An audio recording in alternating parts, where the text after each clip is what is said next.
cette ligne de temps que l'on connaît, tu vas pouvoir aller visiter l'Antarctique. Tu es protégé en totale sécurité.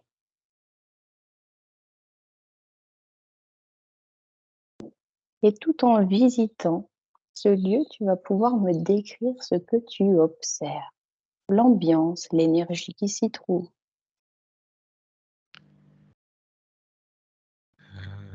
Les énergies sont assez élevées, hein. Mmh. C'est un peu, je ressens en fait le chakra un des chakras de la Terre. Ouais. La puissance de l'énergie qui vient du centre de la Terre. C'est élévateur au niveau énergétique. Mmh. En plus là où je suis, il fait un soleil radieux. Je suis sur une zone de glace, toute blanche, avec le ciel est tout bleu, il n'y a pas un nuage, et le soleil brille, et en plus avec ces énergies telluriques puissantes, je me sens élevé en fait au niveau vibratoire.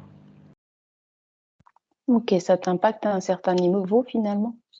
Oui, Ça te recharge? le corps énergétique Ouais. notamment, et ça le recharge et ça le fait monter vibratoirement. OK, super. Ça joue aussi sur des corps plus subtils. Euh, alors, je sais pas les noms des corps, hein, c'est peut-être le corps bouddhique ou le corps causal, je sais plus. C'est un des corps subtils là, Mmh. qui est très réceptif à cette énergie tellurique du centre de la Terre là, qui passe par le pôle, hein, toute la zone autour du pôle. OK. Plus on se rapproche du pôle magnétique, et plus c'est puissant. Mais OK. ça touche tout le continent antarctique, sauf que ça s'amplifie au fur et à mesure qu'on se rapproche du pôle magnétique. D'accord. Le pôle magnétique, il se situe où exactement? Ben, je sais pas Tu le comment le ressens? décrire. Et là, je le vois. Par par Il est rapport à pas, il est pas par rapport au pôle. Comment, au pôle géographique, ouais. il est décalé. Il est décalé. Mmh. Alors, ce que je vois, c'est un décalage dans la direction plutôt de l'Amérique du Sud. D'accord. Et je le vois à peu près, si on regarde l'Antarctique, depuis le centre de l'Antarctique, et si on se dirige vers l'Amérique du Sud, la Mmh. pointe de l'Amérique du Sud, c'est à peu près à mi-chemin avant d'arriver sur l'océan. C'est à peu près au milieu. C'est par là que je vois le centre magnétique, le pôle magnétique. D'accord. OK. Et si par exemple, imaginons que tu te places au niveau de ce pôle magnétique, qu'est-ce que tu ressens? Euh, c'est comme si j'avais l'impression que mon corps s'étirait verticalement. Mmh. Euh, j'ai l'image du trou noir que, qui a été décrite comme si en se rapprochant d'un trou noir, on se transformait en spaghetti. On s'étirait comme ça C'est-à-dire? en Ouais. spaghetti. Ben là, c'est au niveau énergétique, c'est un peu l'effet que ça fait. C'est comme si on avait les pieds qui s'enfonçaient dans la glace et la tête qui montait vers le haut, et puis que ça s'étirait et qu'on devenait tout fin, tu vois. Mais au niveau énergétique, hein. C'est la sensation que ça fait. C'est comme si on était en train de grandir en taille, verticalement. Mmh. On a l'impression que les pieds sont aspirés vers le centre de la Terre et que la tête, elle est aspirée vers le cosmos. Ça fait une drôle de sensation alors. Ouais, c'est ça, Ouais. c'est comme si on était en train de se transformer en fil énergétique, comme si on était en train de prendre la forme, du flux, tellurique. Mmh. D'accord, et dis-moi, à cet endroit, est-ce qu'il y a des êtres qui vivent? Que ce soit, le règne, végétal, animal ou toute autre chose? En fait, Est-ce que tu cet endroit, observes? il connecte, il connecte toutes les couches, en termes de profondeur, physique et en termes de niveau énergétique, des êtres qui existent sur la Terre. Donc, il connecte, aux êtres, par exemple, qui vibrent plus haut et qui sont dans l'intra-terre. Mmh. Il connecte, aussi, c'est comme si, tu vois, cet étirement, il fait que le champ des vibratoires possibles des perceptions s'élargit et qu'on peut on peut avoir le spectre complet de tout ce qui est possible en termes de vie et de niveau vibratoire, sur, la Terre et dans la Terre. Donc, le champ, vibratoire, le spectre, heu, part des vibrations basses jusqu'aux vibrations très élevées, en plein cœur de Gaïa. Et tous les et là, quand on est à cet endroit-là, en fait, c'est comme si on était connecté à tous ces plans, vibratoires en même temps. C'est comme si on était au cœur de tout, au niveau, de ce que peut percevoir Gaïa, en fait. C'est comme si on était connecté au cœur de Gaïa quelque part, parce que le Gaïa, elle ressent, tous les êtres qui vivent sur elle ou dans elle, et elle est Mmh. connectée à tous. Et ben, en fait, à cet endroit-là, c'est comme si, on était connecté à comme c'est comme si on prenait, le niveau de connexion de Gaïa à ce qu'elle a, sur elle et en elle. D'accord, comme si c'était toute la cartographie de tous les êtres vivants, subtils, physiques, présents C'est sur terre. presque ça, ouais, c'est presque ça. C'est en tout cas tous ceux qui sont sur la zone, traversée, verticalement entre l'endroit où je suis et le centre, de la Terre. Si on tire un trait, entre l'endroit où je suis et le centre de la Terre et qu'on crée un espèce de tube, de cylindre, qui dont le centre est ce trait. Ce cylindre, il va traverser la Terre des 2 côtés, hein, et tous les êtres qui sont, quel que soit leur niveau vibratoire, qui sont à l'intérieur de ce tube, eh bien, c'est comme Mmh. si j'y étais connecté, en étant à cet endroit-là. D'accord. Est-ce que tu peux regarder s'il y a d'autres tubes comme ça énergétiques? Est-ce que c'est juste, propre à la zone où tu te trouves ou est-ce que ça existe, à d'autres niveaux de la Terre? Ben, le seul, autre endroit Mmh. où c'est aussi fort, au niveau de cette perception-là, c'est sur le pôle nord magnétique. Mmh. OK.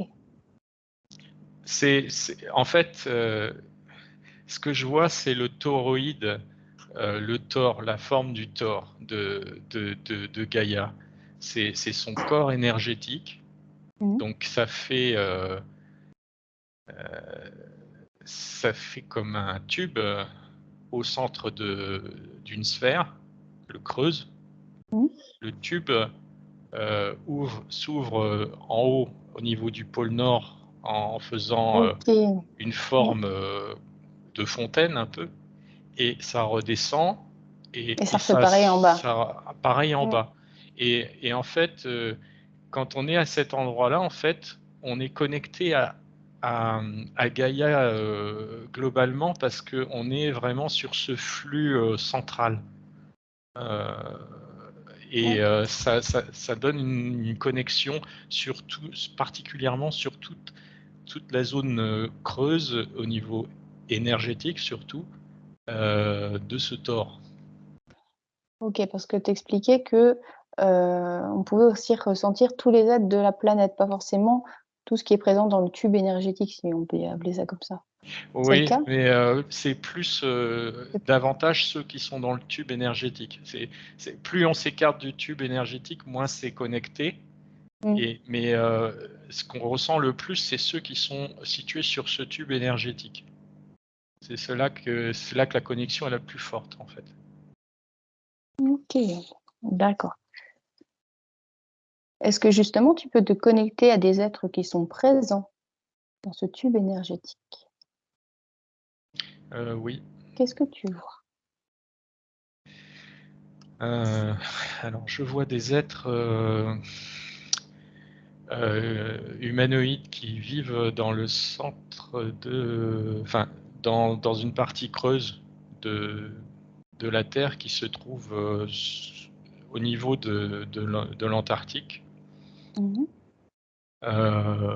Ils font vraiment penser à l'image classique qu'on a des Pléiadiens, c'est-à-dire des blonds avec une combinaison bleue, D'accord. avec les yeux bleus assez grands, genre 1,80 m, 2 m, quoi. Euh, Ils sont très bienveillants, voilà, c'est cela que je vois en premier. D'accord. Tu les vois, dans une zone bien précise quand tu dis qu'ils sont dans Ouais, bah, c'est une partie creuse. Alors, c'est une des nombreuses parties creuses de la Terre, hein, parce que en fait, faut vraiment considérer la Terre comme un gruyère plutôt mmh, que quelque chose de plein. Et donc, dans les trous du gruyère, il y a des zones habitables hein, et habitées. Et là, d'accord. donc, on est dans un trou de gruyère qui est au niveau de Mmh. l'Antarctique. OK. Quand tu dis que c'est un groupe qui ressemble à des Pléiadiens, est-ce qu'ils ont des noms? Comment est-ce qu'ils s'appellent? Tu peux leur Ouais, demander. j'ai un nom qui vient, mais alors c'est imprononçable. Je vais juste épeler, je vais juste essayer d'épeler le nom Mmh. que je vois. Mmh. X L M U T R Mmh. K R I. Ouais, voilà. OK. Zlmut Voilà. tri ouais, c'est un peu bizarre. Oui, OK. Très bien. Est-ce que tu peux les scanner au niveau, de leurs différents corps? Est-ce Ouais. qu'ils sont composés de matière physique? Est-ce que ce sont des êtres Oui. énergétiques? Non, non, ils sont Est physiques, ceux-là. Ils sont vraiment d'accord, physiques. Ouais, ouais, ouais. Et ils OK. nous ressemblent quand même beaucoup, hein. Enfin, au niveau de l'allure globale, ils nous ressemblent beaucoup. Ils ressemblent Mmh. beaucoup à, si on prend des humains qui sont scandinaves, ils leur Mmh. ressemblent beaucoup. OK, d'accord. Quand tu dis qu'ils vivent justement dans ces creux, à quoi est-ce que ça ressemble leur lieu de vie? Ben, je vois, il y a des descriptions de l'Atlantide qui ressemblent un peu à ça parce que ça, je vois des îles, je vois une mer intérieure en fait, très calme, presque pas de vagues, bleue, avec des espèces de petits nuages qui flottent en surface comme une petite brume, mais c'est pas une brume, je sais pas pourquoi, c'est là. Et donc il y a des petites îles avec des arbres, les arbres qui font penser un peu à certains arbres qu'on voit sur le bord de la Méditerranée. Ça ressemble à des pins maritimes, euh, avec des formes des pins qui sont un peu, voilà, pas bien droits, mais un peu. des courbes un peu. Il y a des arbres, alors c'est pas des pins, hein, mais c'est à ça que ça ressemble le plus.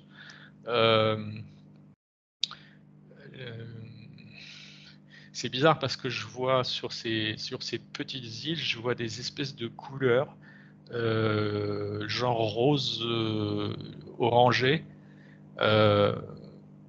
et j'arrive pas à savoir si c'est la Terre qui est de cette couleur-là ou si c'est un truc qui flotte au-dessus de la Terre qui a cette couleur-là, comme une espèce euh, d'amalgame qui est au-dessus de la surface de.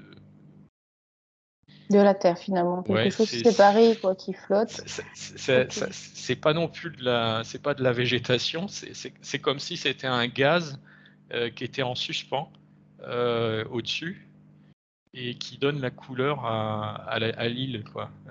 Et il y a les troncs des arbres qui émergent de cette espèce de gaz là et on voit ces formes un peu de pin maritime. Je vois ça, il y a plusieurs îles comme ça, Mhm. et elles sont toutes petites, hein, c'est des petites îles qui, moi, si on devait donner une taille, elles font 10 mètres ou 15 mètres de large, quoi. Il y en a plein comme ça qui sont dispersés, puis il y a en arrière-plan, il y a un espèce de continent, enfin il y a une grosse ville euh, avec un espèce de dôme euh, blanc, euh, transparent quand même, c'est-à-dire qu'on voit à travers. On voit à travers et puis on devine hein, des structures assez pointues, mais pas très hautes, cristallines. Ça fait comme des cristaux les uns à côté des autres. Mais en fait, ce sont des constructions, ce sont des habitations. Enfin, c'est une ville, quoi. Ça fait très cristallin, en fait. Ok. D'accord. Est-ce que tu peux t'approcher justement de cette matière qui est rosée, un peu orangée, ce qui se trouve au Ouais. niveau de la Eh ben, surface de la Terre, ou est-ce que c'est... c'est pas la surface de la Terre, c'est Ah, vraiment une substance. C'est à mi-chemin entre du gaz et de l'eau. Enfin, un liquide. C'est entre les deux. C'est un peu visqueux, mais mhm. on pourrait dire que c'est une brume épaisse, quoi. Comme une Ça brume ressemble épaisse. pas à de la vase par hasard, un truc un peu Non, comme non, non, ça, ou c'est des algues, pas. ou des choses. Ça colle pas. Si tu veux, c'est Mm. euh, quand on voit par exemple des images de. Là, je prends des trucs pour essayer de décrire, hein, parce que sinon c'est difficile. Mais quand on prend on voit des images de scientifiques qui ont mis quelque chose en réfrigération à très basse température, quand ils ouvrent le bocal Mm. on voit l'air réfrigéré qui coule comme ça.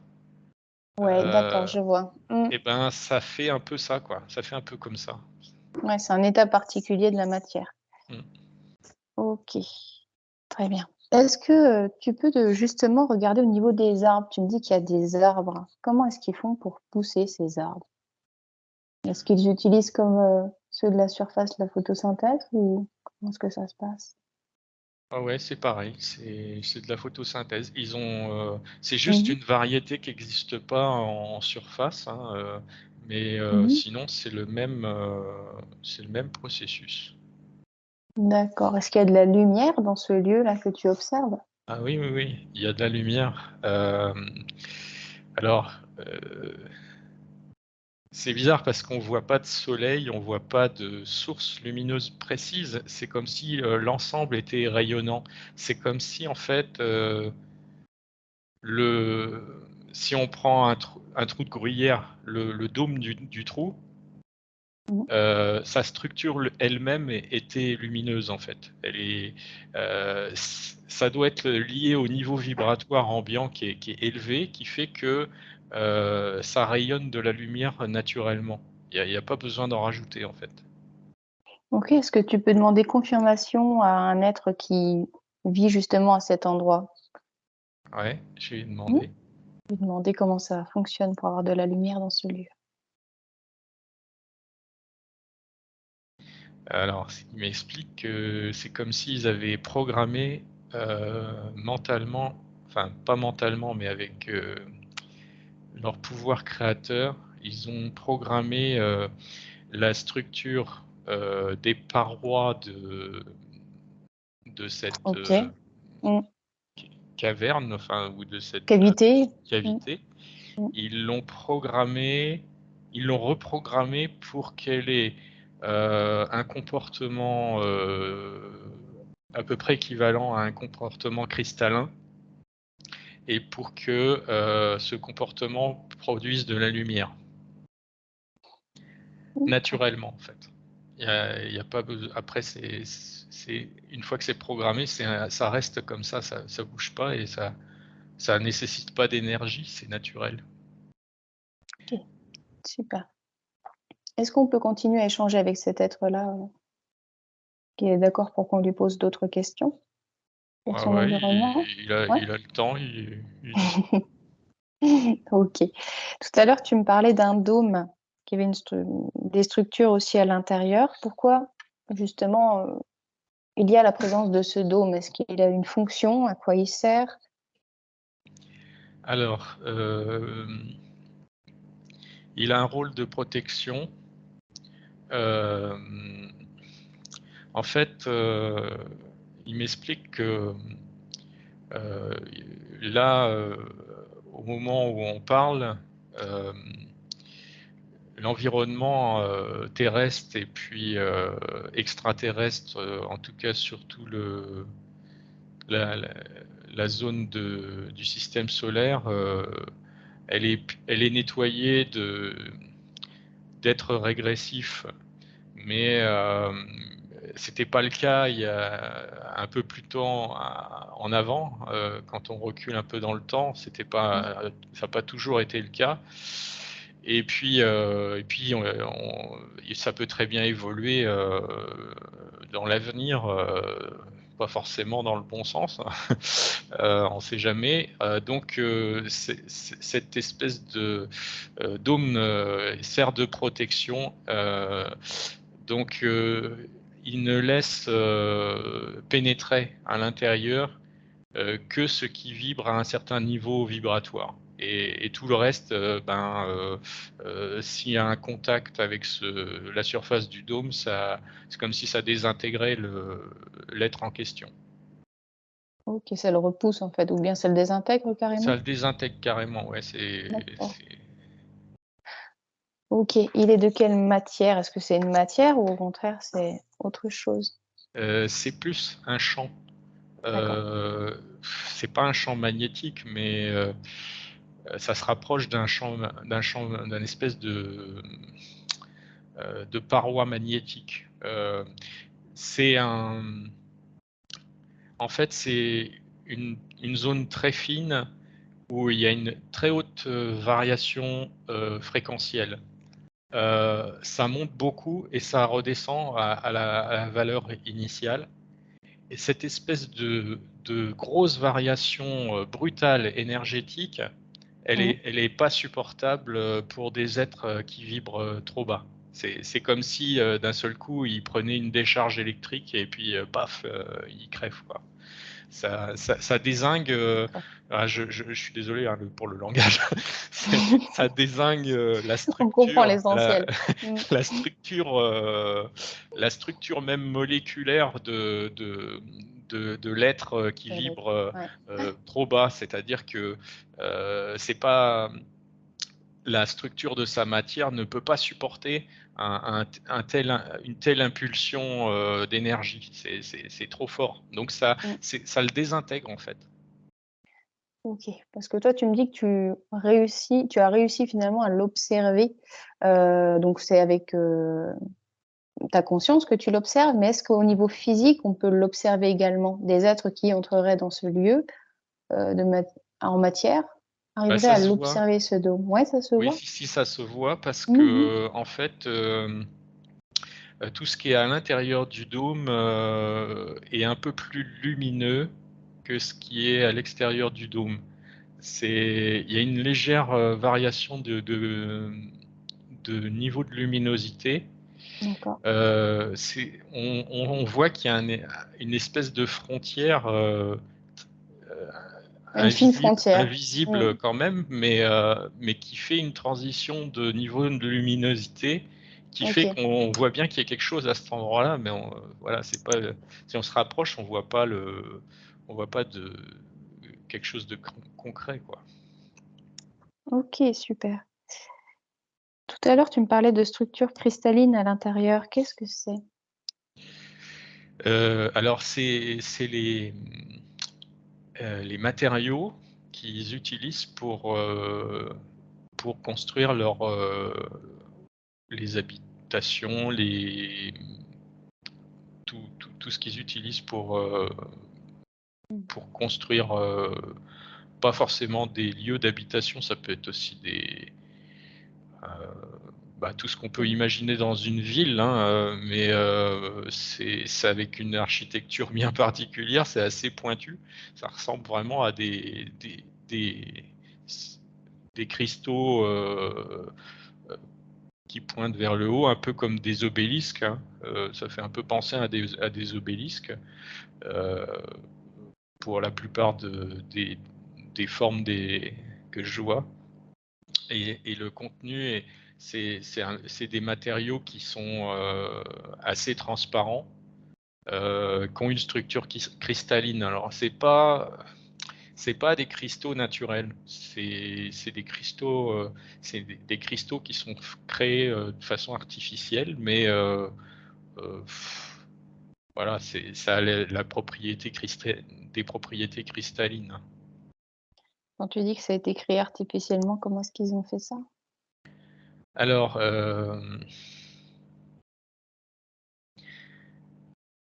déjà, ils ont une technologie de réplicateur.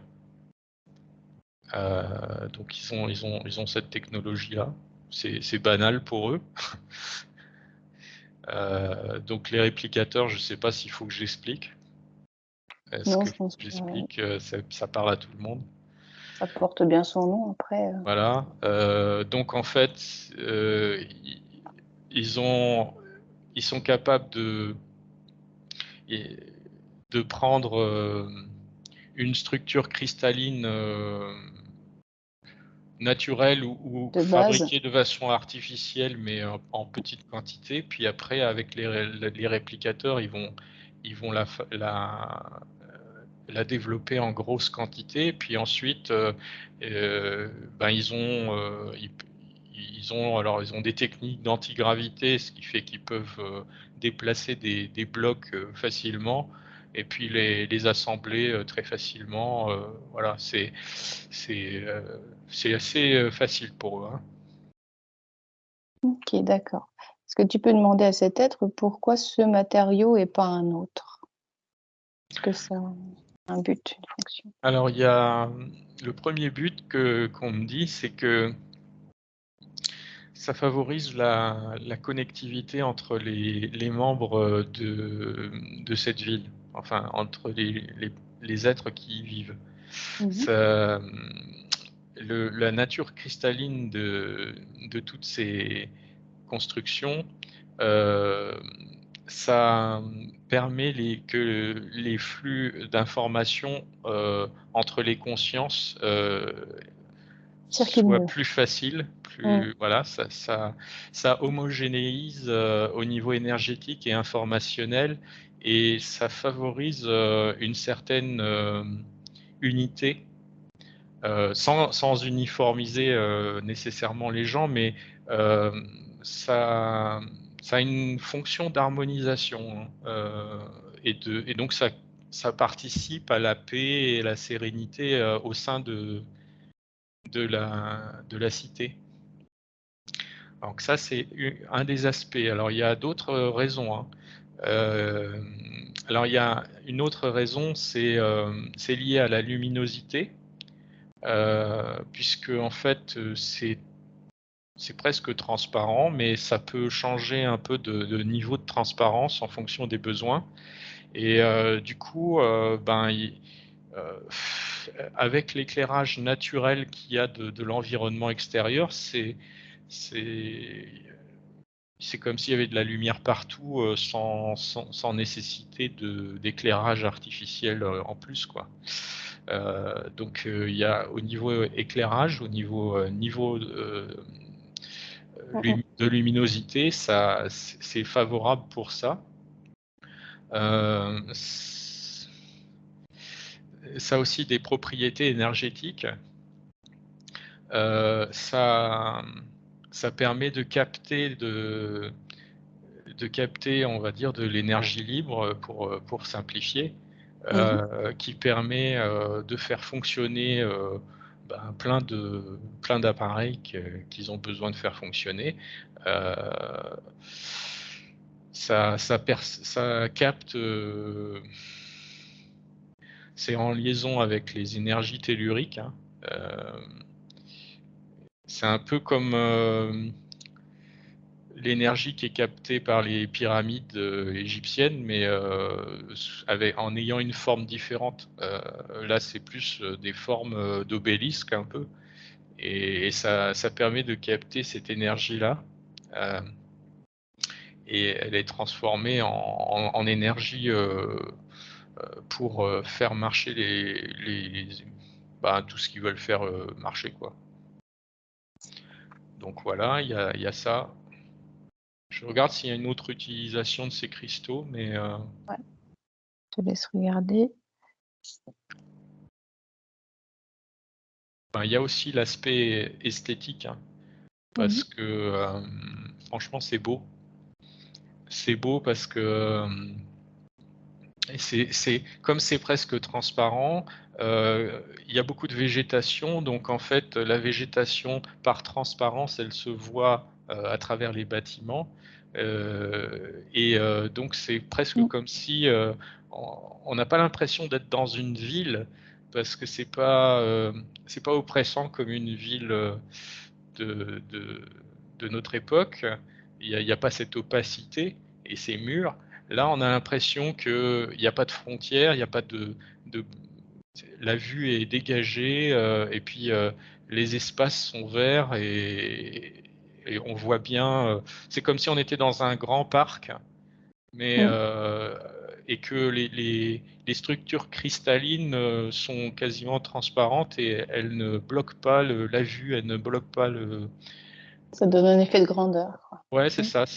En plus, on a l'impression qu'on respire, alors que normalement, dans une ville, on se sent un peu oppressé, alors que là, on a l'impression qu'on respire, comme quand on est vraiment dans un grand parc, et puis qu'on voit pas d'habitation autour, qu'on est vraiment parmi les arbres et puis les étendues de nature. C'est pareil, ça fait un peu cet effet de, ouais, c'est agréable, quoi. C'est apaisant. Il n'y a pas de sentiment d'oppression du tout. C'est vraiment très apaisant. Donc OK, ça, super. voilà, c'est les principales fonctions de ces structures cristallines OK. que je vois. Justement, quand tu parles du fait qu'on a cette impression de respirer, j'aimerais qu'on s'intéresse au fonctionnement de la respiration chez eux. Est-ce qu'ils fonctionnent comme nous avec de l'oxygène, ou ça se passe autrement? Alors ils fonctionnent encore plus avec l'oxygène que nous. Mmh. C'est-à-dire que le taux d'oxygène, alors là je parle de l'ensemble de la cavité, hein. D'accord. C'est comme si le taux d'oxygène était plus élevé qu'à la surface de la Terre. Donc là, sur la surface de la Terre, c'est à peu près 20% d'oxygène, 80% de dioxyde de carbone. Là, le taux d'oxygène, il est plus élevé, il est à 30-40%. Quel impact ça a sur les organismes, le fait qu'il y ait plus d'oxygène? Alors d'abord ça augmente la qualité de fonctionnement de tous les processus métaboliques du corps, y compris au niveau cellulaire. Ça fait que, en fait, les gens peuvent pas tomber malades, ou voilà, ils peuvent pas. leur mécanisme de réparation, de rajeunissement naturel, ils Mmh. fonctionnent, ils sont boostés par rapport au cas où il y a moins d'oxygène dans l'environnement. Donc ils ont vraiment une qualité de santé et de vitalité qui est très grande par le fait d'avoir ce taux d'oxygénation plus élevé. OK, très bien. Est-ce que justement, tu pourrais aussi leur demander comment est-ce qu'ils occupent leur journée, ces êtres qui sont présents dans cette cavité? Qu'est-ce qu'ils font? Alors, il y en a pas mal qui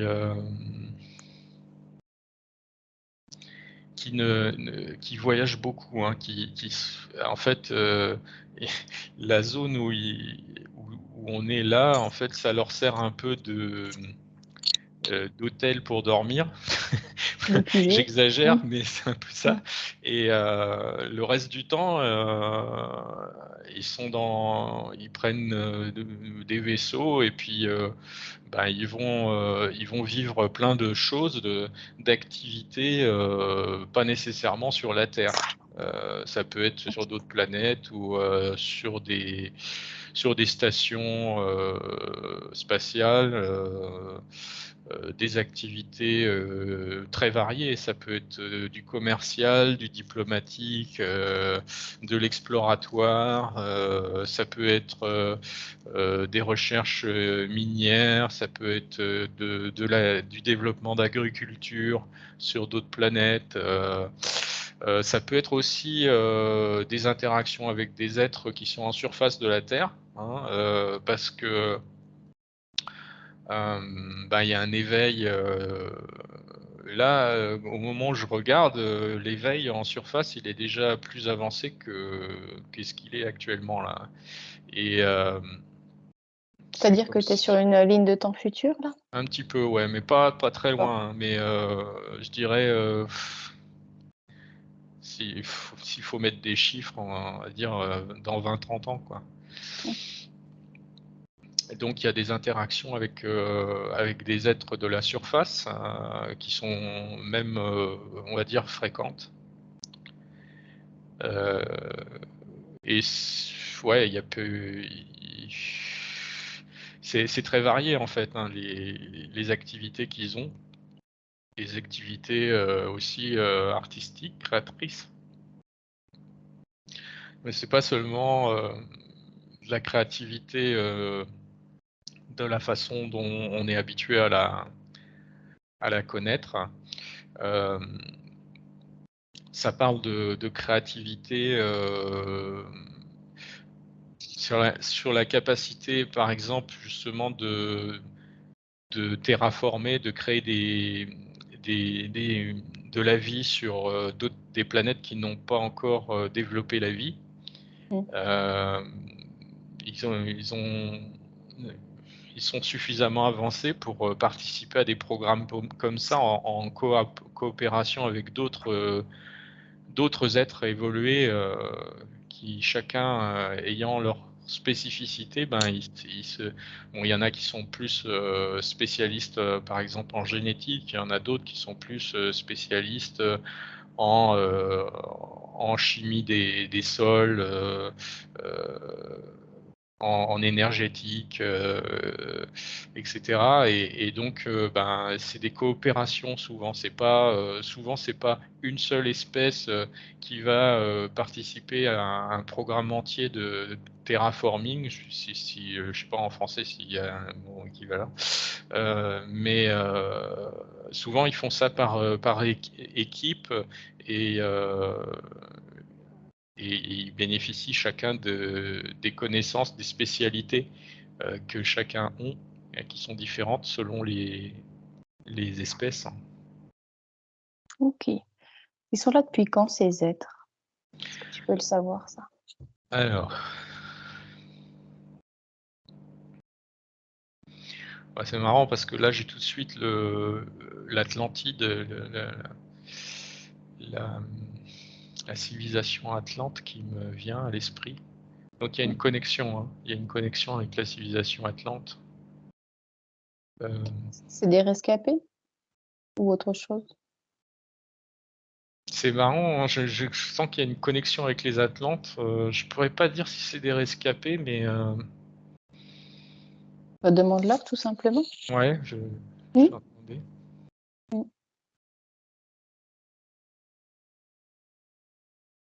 Alors, voilà. Une partie de la population, une partie seulement de leur population est issue sont des rescapés, des descendants de rescapés d'Atlante. Seulement une partie, c'est-à-dire que après, au moment de l'effondrement de l'Atlantide, hein, et de tout ce qui s'est passé, il y a donc une partie de la population atlante qui s'est réfugiée dans ces zones de gruyère terrestres. Mmh. Et cette, cette population-là, elle était connectée à, à, à leur population d'origine. Alors c'est les Lyriens, hein, ces constellations de la Lyre, leur population d'origine. Et il y a eu ensuite des êtres qui venaient de cette constellation, qui sont le même peuple, mais qui vivaient pas au départ sur la Terre, qui les ont rejoints et qui sont la même race en fait. Enfin, c'est la même race d'origine, mais et, D'accord. Il y a eu et un donc décalage de voilà. Et après, ça s'est mélangé. Et voilà. Mais donc il y a une connexion, effectivement, il y a une forte connexion avec l'Atlantide du coup. OK, d'accord. Est-ce que tu peux leur demander, en moyenne, combien de temps ils vivent? Est-ce que déjà ils ont la même notion du temps que nous? Alors, ils n'ont pas la même notion de temps. Mais après, ils peuvent faire l'effort pour essayer de convertir pour que ça nous donne une idée, quoi, à notre échelle. Ils peuvent faire un effort pour essayer Mmh, de représenter leur mmh. temps dans l'échelle qui nous est compréhensible. Et là, j'ai 180 ans qui me vient. OK. Sur quoi ça se base leur notion de temps à eux? Là, c'est une question complexe, en fait. Euh, Mmh. Désolée avec mes questions, mais ça m'intéresse. je lui pose la question et il me sourit en disant t'as pas plus simple comme question. Sinon, on revient une Parce prochaine que fois, il y a là, en pas de fait, souci, hein. ça va être difficile à expliquer avec des mots qui sont compréhensibles pour nous. Mmh. Euh, alors, j'essaye, hein. Il me dit bon, on va essayer d'expliquer quelque chose par rapport à ça. Euh, il dit que c'est lié à, au taux vibratoire, c'est lié à la concentration énergétique euh, de la matière environnante, et c'est lié au niveau de conscience des êtres qui perçoivent qui ont une idée de la perception du temps. Et que en prenant ces différents paramètres ensemble, ça donne une illusion d'une perception temporelle. Et que forcément, si rien que le fait de vibrer à un taux moyen différent, déjà il y a une perception différente. Mais que ça peut être modifié aussi par d'autres aspects, par exemple le taux, la concentration énergétique euh, environnante. Mmh. Euh, la matière, c'est de l'énergie concentrée. Plus on va vers la concentration forte et plus c'est comme si le temps se dilatait, devenait de plus en plus lent. Et, et puis, le niveau de conscience de l'être qui perçoit le temps. Parce que dans un même environnement énergétique et vibratoire, selon l'état de conscience, la perception du temps va être différente. OK, d'accord. Donc, alors,